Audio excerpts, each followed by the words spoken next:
ജീവിതത്തിൽ ഒരു പ്രതീക്ഷയ്ക്ക് വകയില്ലാത്തതും ഒരു സാധ്യതയില്ലാത്തതും ഒരു ഭാവിയില്ലാത്തതുമായ ഒരിടത്ത് ദൈവം നമ്മളെ കൊണ്ടുചെന്ന് നിർത്തിയാൽ നമ്മൾ എന്തായിരിക്കും ദൈവത്തോട് സംസാരിക്കാൻ സാധ്യതയുള്ളത്? നമ്മുടെ മനോവികാരം എങ്ങനെയായിരിക്കും?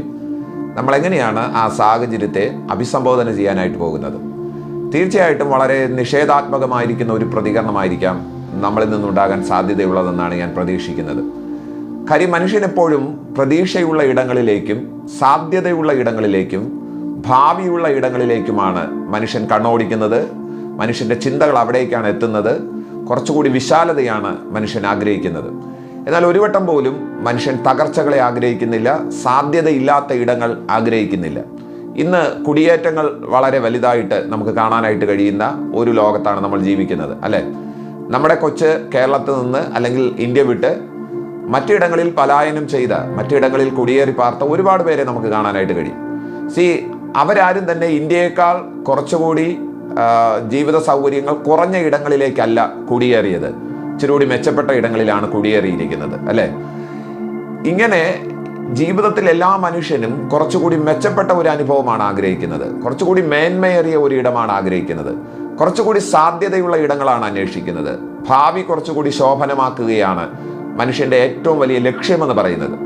ആരും തന്നെ അതിന് താഴേക്കുള്ള ഒരിടത്തേക്ക്, സാധ്യത കുറഞ്ഞ ഒരിടത്തേക്ക്, പരിമിതികളുള്ള ഇടങ്ങളിലേക്ക് മനുഷ്യൻ പോകുന്നില്ല എന്നുള്ളത് സത്യസന്ധമായിരിക്കുന്ന ഒരു കാര്യമാണ്. എല്ലാവരും മെച്ചപ്പെട്ട ഇടമാണ് ആഗ്രഹിക്കുന്നത്. എന്നാൽ ഇന്ന് നിങ്ങളോട് സംസാരിക്കുവാൻ പരിശുദ്ധാത്മാവിൻ്റെ ഹൃദയത്തിൽ തന്ന ദൈവവചന ഭാഗം നിങ്ങളുടെ ഈ ചിന്താഗതികൾക്ക്, നമ്മുടെ എല്ലാവരുടെയും ഈ ചിന്താഗതികൾക്ക് ഒരു വ്യത്യാസം തരികയും ആത്മാവിൽ നമ്മളെ കുറച്ചുകൂടി കരുത്തുറ്റവളാക്കി തീർക്കും എന്നുള്ള ഒരു പ്രതീക്ഷയോടുകൂടെ ടെൻഡർ ഹോളി സ്പിരിറ്റിൻ്റെ മറ്റൊരു വീഡിയോയിലേക്ക് നിങ്ങളെല്ലാവരെയും ഹൃദയപൂർവ്വം സ്വാഗതം ചെയ്യുകയാണ്.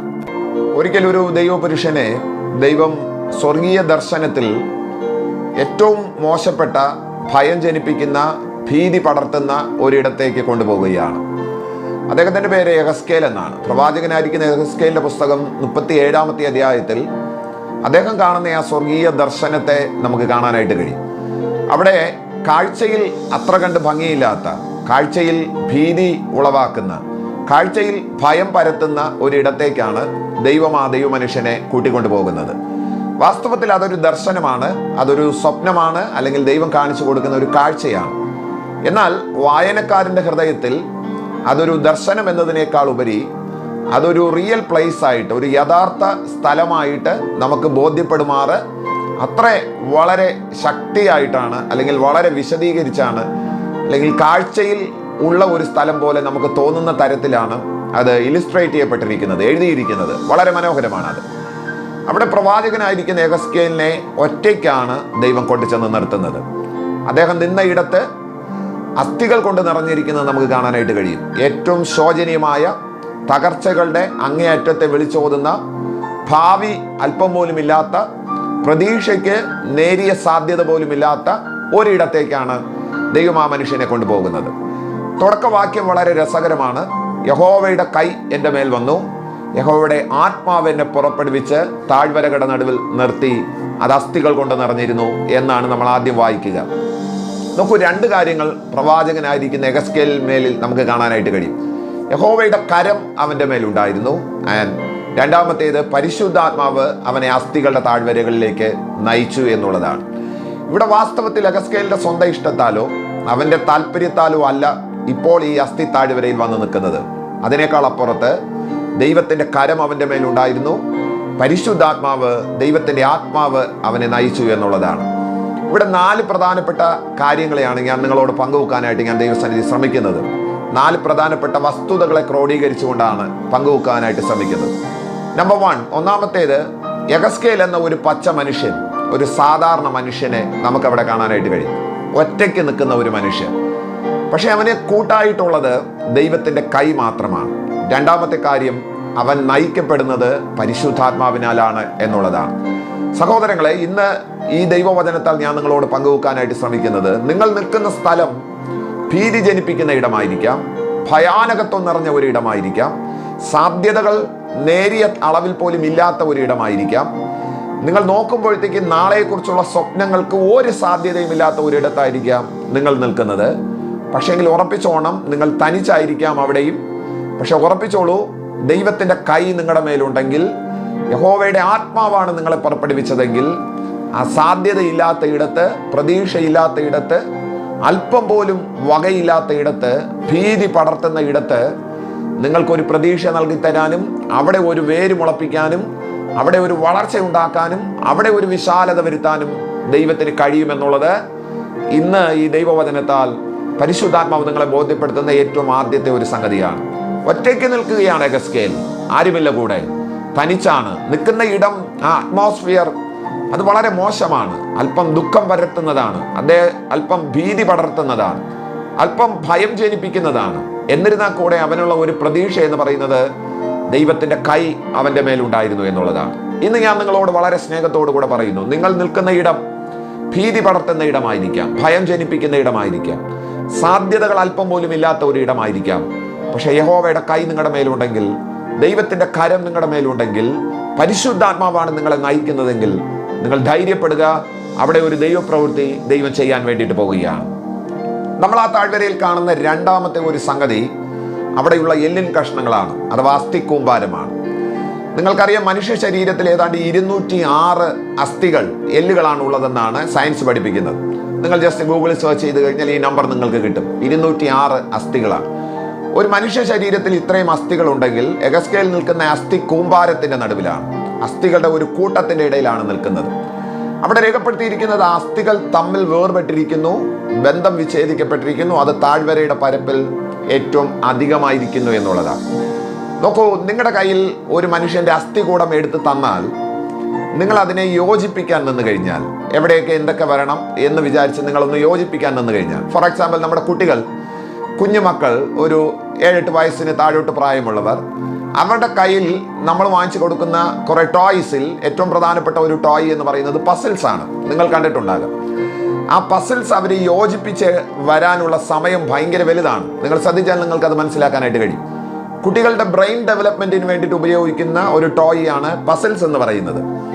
അതിൽ ഒരു പർട്ടിക്കുലർ ഒരു പിക്ചർ ഉണ്ടാകും.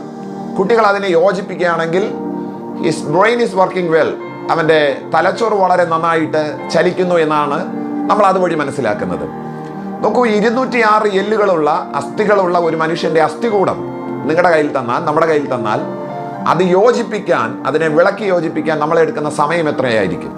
കൃത്യമായിട്ട് നമുക്കറിയാമോ ഏതൊക്കെ അസ്ഥികൾ എവിടെയൊക്കെയാണ് വരുന്നതെന്ന് നമുക്കറിയാമോ? ഡൗട്ടാണ്.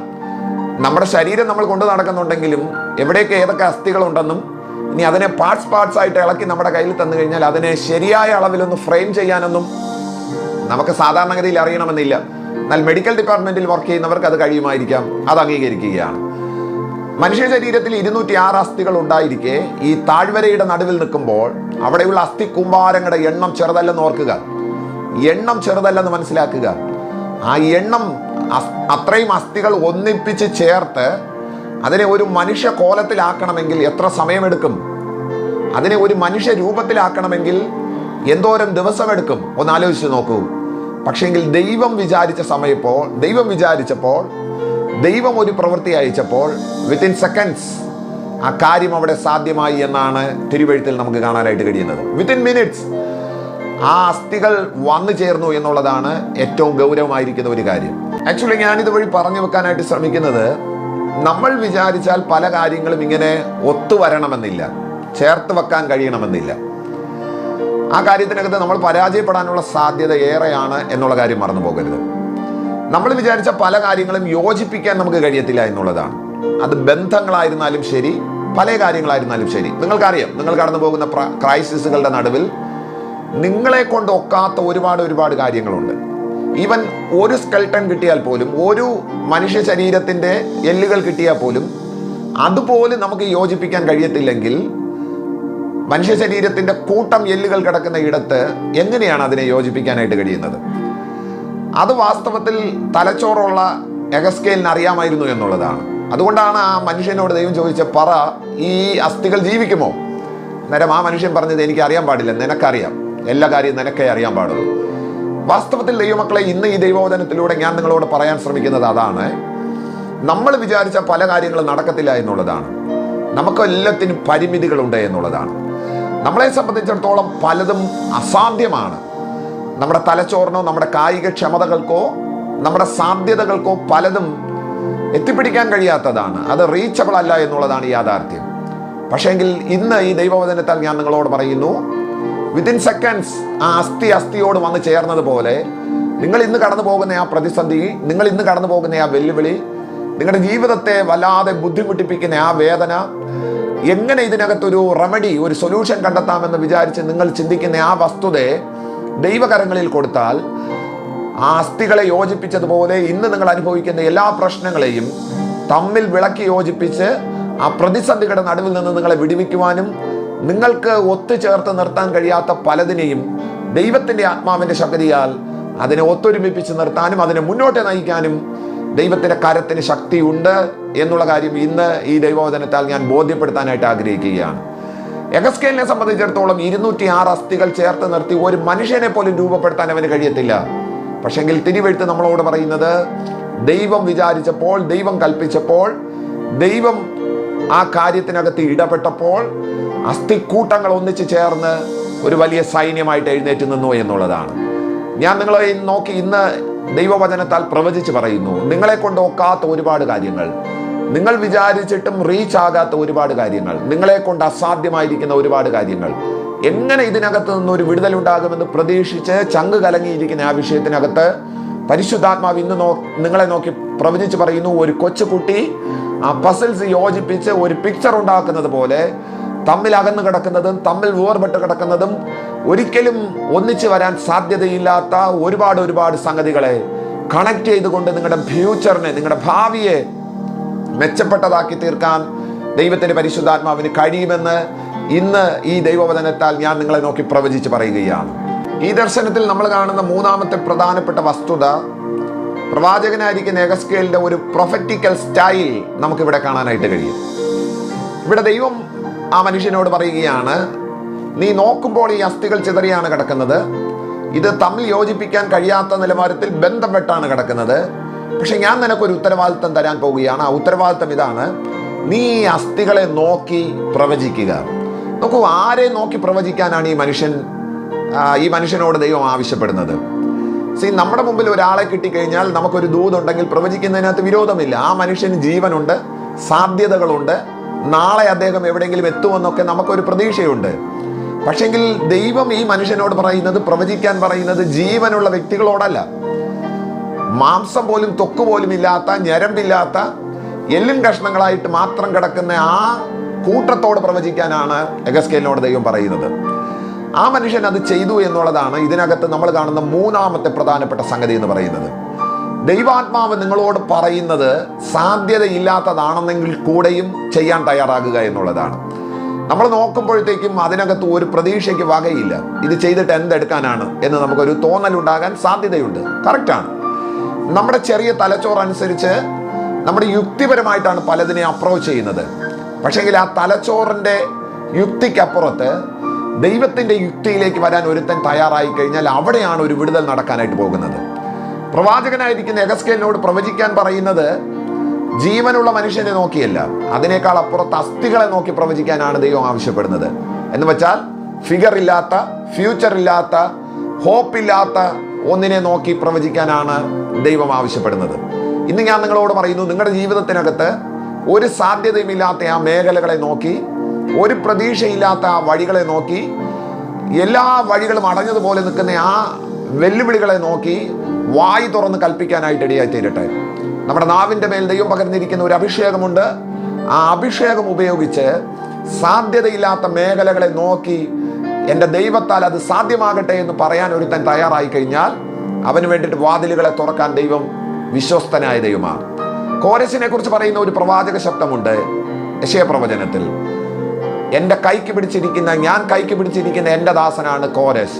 അവൻ്റെ മുമ്പിൽ വാതിലുകൾ അടയാതിരിക്കേണ്ടതിന്, കതകുകൾ അവന് വേണ്ടിയിട്ട് തുറക്കപ്പെട്ടിരിക്കേണ്ടതിന് ഞാൻ അവൻ്റെ വലത് കൈ പിടിച്ചിരിക്കുന്നു എന്ന്. നോക്കൂ, അതൊരു പ്രവാചക ശബ്ദമാണ്. എന്തിനെ നോക്കിയാണെന്നറിയാമോ? ബാബിലോൺ എന്ന് പറയുന്ന വലിയ സാമ്രാജ്യത്തിലേക്ക് ഇരച്ചു കയറി അവിടുത്തെ രാജാവിനെ നിഗ്രഹിച്ച് ആ സാമ്രാജ്യം പിടിച്ചെടുക്കാൻ വേണ്ടിയിട്ട് ഇവന്റെ മേലെ ഒരു അഭിഷേകമുണ്ടെന്നാണ് ദൈവം പറയുന്നത്. പക്ഷേങ്കിൽ വലിയ കോട്ടമതിലുകൾ കൊണ്ട്, വലിയ താഴിക കുടങ്ങൾ കൊണ്ട് നിർമ്മിക്കപ്പെട്ടിരിക്കുന്ന ആ ബാബിലോണിയ കൊട്ടാരത്തെ പിടിച്ചടക്കുക എന്ന് പറയുന്നത് ചെറിയ കാര്യമൊന്നുമല്ല. വലിയ ആനകൾ നിന്നാണ് അതിൻ്റെ എൻട്രി ഗേറ്റുകൾ അടയ്ക്കുന്നത്. മനുഷ്യരെ കൊണ്ടൊക്കത്തില്ല. ഇരു സൈഡും അപ്പുറവും ഇപ്പുറവും 4 ആനകൾ നിന്നാണ് ആ വാതിലുകളെ അടയ്ക്കുകയും തുറക്കുകയും ചെയ്യുന്നത്. ആ വാതിലിനെ നോക്കിയിട്ടാണ് യെശയ്യാവ് പറയുന്നത്, എൻ്റെ ദാസനായിരിക്കുന്ന കോരശിന്റെ മുമ്പിൽ ആ വാതിലുകൾ അടയാതിരിക്കേണ്ടതിന്, കതകുകൾ അവന് തുറന്നിരിക്കേണ്ടതിന് ഞാൻ അവന്റെ വലത് കൈ പിടിച്ചിട്ടുണ്ട്. നിങ്ങളുടെ മുമ്പിൽ സാധ്യതയില്ലാത്തതായിരിക്കാം ഇപ്പോൾ നിങ്ങൾ കാണുന്നത്, ഭാവി ഇല്ലാത്തതായിരിക്കാം നിങ്ങൾ കാണുന്നത്, ഫിഗർ ഇല്ലാത്തതായിരിക്കാം നിങ്ങൾ കാണുന്നത്. പക്ഷെങ്കിൽ ദൈവാത്മാവ് നിങ്ങൾക്ക് നിർദ്ദേശം നൽകുന്നതനുസരിച്ച്, പരിശുദ്ധാത്മാവ് നിങ്ങളെ നിയോഗിക്കുന്നത് അനുസരിച്ച് നിങ്ങൾ അതിനെ നോക്കി പ്രവചിക്കാൻ നിങ്ങൾ തയ്യാറായി കഴിഞ്ഞാൽ അവിടെ ഒരു വിടുതൽ നടക്കാൻ വേണ്ടിയിട്ട് പോവുകയാണ്. പ്രവാചകനായിരിക്കുന്ന യെഹെസ്കേലിന്റെ പ്രൊഫറ്റിക്കൽ സ്റ്റൈൽ വളരെ രസകരമായിരുന്നു. ജീവനുള്ളവരോടല്ല ഇപ്പോൾ അവൻ സംസാരിക്കുന്നത്, സാധ്യത ഉള്ളവരോടല്ല അവൻ സംസാരിക്കുന്നത്, പൊട്ടൻഷ്യൽ ഉള്ളവരോടല്ല അവൻ സംസാരിക്കുന്നത്. ജീവനില്ലാത്തതും സാധ്യതയില്ലാത്തതും കരുത്തില്ലാത്തതുമായ ഫിഗർ ഇല്ലാത്തവരോടാണ് ഇപ്പോൾ സംസാരിക്കുന്നത്. പക്ഷെങ്കിൽ അവന്റെ പ്രവചനത്തെ ദൈവം അംഗീകരിച്ചു, ദൈവം അതിനെ സീൽ ചെയ്തു എന്നുള്ളതാണ് 4ാമത്തെ ഏറ്റവും വലിയ കാര്യം എന്ന് പറയുന്നത്. നിങ്ങൾ ഒരു കാര്യത്തിനകത്ത് ധൈര്യത്തോടുകൂടെ ദൈവസന്നിധിയിൽ ഒരു കാര്യം പറയാൻ തയ്യാറായാൽ അതിനെ അപ്രൂവ് ചെയ്യാൻ ദൈവം നമ്മുടെ കൂടെ ഉണ്ട് എന്നുള്ളതാണ്. വിശ്വാസത്തോടുകൂടെ ദൈവം നമുക്ക് നൽകി തരുന്ന ആലോചനകളെ വായി തുറന്ന് സംസാരിക്കാൻ നിങ്ങൾ തയ്യാറായി കഴിഞ്ഞാൽ തീർച്ചയായിട്ടും അതിനെ അംഗീകരിക്കാൻ ദൈവത്തിന്റെ ദൂതന്മാരുണ്ട്, അതിനെ അംഗീകരിക്കാൻ ദൈവം നമ്മുടെ നടുവിലുണ്ട് എന്നുള്ളതാണ് ഏറ്റവും വലിയ കാര്യം എന്ന് പറയുന്നത്. വളരെ അനുഗ്രഹിക്കപ്പെട്ട ഒരു ദൈവദാസൻ ഈ അടുത്ത സമയത്ത് പറഞ്ഞ ഒരു വാക്ക് ഞാനൊന്ന് ചേർത്ത് പറയുകയാണ്. വാസ്തവത്തിൽ ദൈവം വിചാരിച്ചാൽ തന്നെ കാര്യങ്ങൾ നടക്കും. എന്നിരുന്നാൽ കൂടെ ദൈവത്തിന്റെ വാക്കിന് വളരെ ശക്തിയുണ്ടെന്നും വാക്കിനാലാണ് സകലതും ഉളവാകുന്നതും എന്നറിയേണ്ടതിനാണ് മനുഷ്യനോടും അങ്ങനെ ദൈവം പറയുന്നത്. വാക്കുകൾ ശബ്ദമുയർത്തി പറയുക, അങ്ങനെ സംഭവിക്കുമെന്നുള്ളതാണ്. ഇന്ന് നിങ്ങൾ അനുഭവിക്കുന്ന ഈ പ്രതിസന്ധി, ഇന്ന് നിങ്ങൾ ഈ കടന്നു പോകുന്ന വൈതരണി, ഇന്ന് നിങ്ങൾ കടന്നു പോകുന്ന ഈ വെല്ലുവിളികൾ, ജീവിതത്തെ അസ്വസ്ഥപ്പെടുത്തുന്ന ഈ മേഖലകൾ, പരിശുദ്ധാത്മാവ് ഇന്ന് വളരെ സ്നേഹത്തോടുകൂടെ നിങ്ങളോട് പറയുന്നു, പ്രവാചകനായിരിക്കുന്ന യെഹെസ്കേലിനെ പോലെ സാധ്യതയില്ലാത്ത ഇടങ്ങളെ നോക്കി, പ്രതീക്ഷയില്ലാത്ത ഇടങ്ങളെ നോക്കി ആത്മാവിൽ ചിലത് കൽപ്പിക്കുക, ആത്മാവിൽ ചിലത് പ്രഖ്യാപിക്കുക, ആത്മാവിൽ ചിലത് ആവശ്യപ്പെടുക. അതിനെ ചെയ്തു തരാൻ ദൈവം നമ്മുടെ നടുവിലുണ്ടെന്നുള്ളതാണ് ഏറ്റവും വലിയ കാര്യമെന്ന് പറയുന്നത്. നമ്മൾ ഒരിക്കൽ പോലും, തുടക്കത്തിൽ ഞാൻ പറഞ്ഞ വാക്ക് ആവർത്തിച്ച് പറഞ്ഞ് അവസാനിപ്പിക്കുന്നു, നമ്മൾക്ക് ഒരിക്കൽ പോലും പ്രതീക്ഷയില്ലാത്ത ഇടങ്ങളിലേക്ക് നമ്മൾ ചേക്കേറാറില്ല, സാധ്യതയില്ലാത്ത ഇടങ്ങളിലേക്ക് നമ്മൾ ചുവടുകൾ വയ്ക്കാറില്ല. പക്ഷേങ്കിൽ പരിശുദ്ധാത്മാവ് ഇന്ന് ഈ ദൈവവചനത്താൽ തിരിച്ചൊരു കാര്യം നിങ്ങളോട് പറയുകയാണ്. ഏതിടമാണോ പ്രതീക്ഷയില്ലെന്ന് നിങ്ങൾ കരുതുന്നത്, എവിടെയാണോ നിങ്ങൾക്ക് സാധ്യതയില്ലാത്തതെന്ന് നിങ്ങൾ കരുതുന്നത്, എവിടെയാണോ വേരോട്ടങ്ങൾക്ക് വഴിയില്ലെന്ന് നിങ്ങൾ കരുതുന്നത്, അവിടെ മെച്ചപ്പെട്ട ഒരു സാധ്യത ഉളവാക്കാൻ ദൈവത്തിന് കഴിയുമെന്നുള്ളതാണ്. ഇന്ന് നിങ്ങൾ നിൽക്കുന്ന ഇടം ഒറ്റയ്ക്കായിരിക്കാം. യെഹെസ്കേലിനെ പോലെ ആ ഭയം പരത്തുന്ന അസ്ഥിത്താഴ്വരകളുടെ നടുവിൽ ഏകനായിരിക്കാം. പക്ഷെ ആ അസ്ഥിത്താഴ്വരയിൽ നിന്ന് തിരിച്ചു കയറി വരുന്നത് ഒറ്റയ്ക്കായിരിക്കത്തില്ല. ദൈവദാസ, ഇന്ന് പരിശുദ്ധാത്മാവ് താങ്കളെ നോക്കി പ്രവചിച്ചു പറയുന്നു, ഒരു വലിയ സൈന്യത്തെ ഫോം ചെയ്യാൻ, ഒരു വലിയ സൈന്യവുമായിട്ടായിരിക്കാം നിങ്ങൾ എഴുന്നേറ്റ് വരുന്നത്. അതിനായിട്ട് ദൈവത്തിന്റെ ആത്മാവ് ഈ ദൈവവചനത്താൽ നിങ്ങളെ ഒന്ന് സഹായിക്കട്ടെ. പരിശുദ്ധാത്മാവ് ഇന്ന് ഈ ദൈവവചനത്താൽ നിങ്ങളെ അതിനായിട്ട് ഉത്സാഹപ്പെടുത്തട്ടെ. സാധ്യതയില്ലാത്ത ചില മേഖലകളെ നോക്കി പ്രവചിക്കാൻ, ഫിഗർ ഇല്ലാത്ത ചില മേഖലകളെ നോക്കി പ്രവചിക്കാൻ, ഫ്യൂച്ചർ ഇല്ലാത്ത ചില മേഖലകളെ നോക്കി പ്രവചിക്കാൻ പരിശുദ്ധാത്മാവ് നമ്മളെ ഒന്ന് അനുവദിക്കട്ടെ. God bless you all.